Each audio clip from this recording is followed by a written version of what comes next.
Hi, welcome to Hoop-Dee-Doo and welcome to the 3-beat split weave. If you don't know how to do the split weave, then you need to go back to my tutorial called Split Weave and learn that first. And then after you've learned that, this will be really easy. So I call it a 3-beat because I'm comparing it to a 3-beat weave where both hoops are going in the same direction. On a split weave, each hoop is going in a different direction. So if you remember, with a 3-beat weave with both hoops going in the same direction, your right arm's going over the left, then your left arm's going over the right, and back and forth. So it alternates, right over left, left over right. So with the split weave, we're going to do the same thing. With the split weave, we're going to do right over left, left over right, right over left, left over right, with one hoop going in the forward direction and one hoop going in the reverse direction.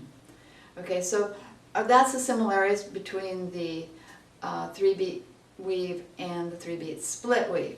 Okay, so if that sounds confusing, it won't be as we go. You'll see that the 3-beat split weave is a whole lot easier than the 3-beat weave with both hoops going in the same direction, because you do not have any hand changes or thumbs rolling or anything like that to confuse you. Okay, so it's really pretty simple. Okay, so let's get started. So we're going to start from the side, and I'm going to show you how to do it. You saw on the preview what it looks like. So this is how to do it. So I'm going to back up a little so you can see, and actually I'm going to come closer to the camera so you can see the hands first. So we're going to have the hoop that is closest to the camera. It's going to be your thumb pointed that way, and your hand is on the outside of the hoop. The hoop closest to your body is going to be inside the hoop. Your hand is going to be inside the hoop, and your thumb is going to be pointed the same way, direction that the other hoop is, okay? So that's your difference. And when you bring them down, okay, it's almost like they're crossing. It's like they're crossing each other, okay? And the one in my left hand is behind the other one, okay? So you're just going like that, okay? So, and then you can change them, and the right one goes behind the left one. So that's a pretty easy move that we're doing right here. We're just crossing our arms with the hoops. And you notice as you're crossing your arms, the right one we have in the front, so the right arm is crossing over the left arm. When you bring this one in closest to you, then it's under the left arm.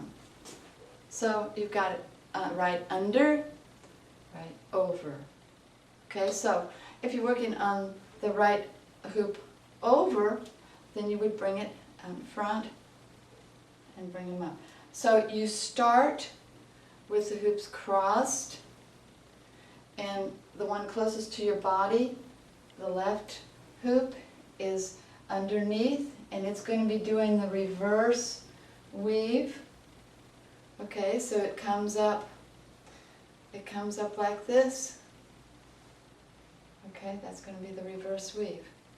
And the right hoop that's on the outside, it's right over left here, it's going to come back and do the forward weave. So that's basically what the hoops are doing. You cross them over, the right over left, the left hoop goes up and goes in reverse, the right hoop goes forward, and then you bring them back, and instead of the right hoop going across the left hoop, you're going to make it go under this time, so that it will be doing the forward weave still, but it'll be under the other hoop. So let's try that in slow motion.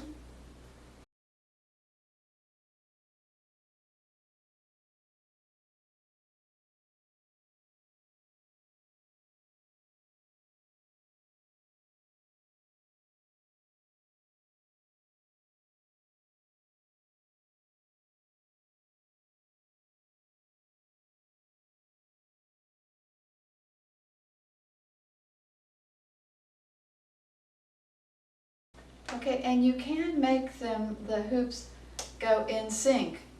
And then before you learn it, because it's easier to let them be in sync, because then you don't have to worry about alternating them.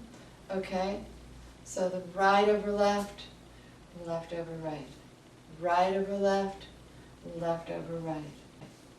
Okay, and when you want to not have them in sync, then you can alternate them. So you can see the difference from the side if you have them alternating out of sync, or if you have them in sync. So it's a slightly different look. Most people probably wouldn't even notice it. Okay, and that's basically it. And like I said, if you know the split weave already from my other tutorial, this will be really simple. There is a variation that you can do on this, and that is changing direction of the hoops while you're doing it.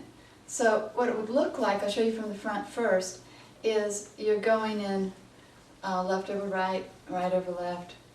Okay, and then you want to change direction of the hoop, so when you come down to the side, you stop and you break, you stop and you break, and then it makes the other hand, the left hand, is then all of a sudden going in the forward direction instead of the reverse direction. So if you notice, to start, the left hand is going in the reverse direction, the right hand is going in the forward direction, and when you bring them to the side and cross them, and then cross them back, then you see the left hoop is going in the forward direction. So it's changing direction of the hoops as you do it. So let me show you from the side. So you're going to left over right, right over left, left over right, right over left, left over right, right over left. And then we're going to stop them, change direction, left over right, right over left. And you'll notice that the hoops, whichever one was going in the forward direction, is now going in the reverse direction, and vice versa. Okay? So that's just a variation. You can try changing directions of the hoops, and it takes a lot of brain power. Just like learning the split weave, your brain has to really focus on one hoop is doing one thing and the other hoop is doing the exact opposite. And that was really hard for me when I first started learning it. So that is probably the hardest thing about this whole split weave business. Okay, so good luck. Happy hooping.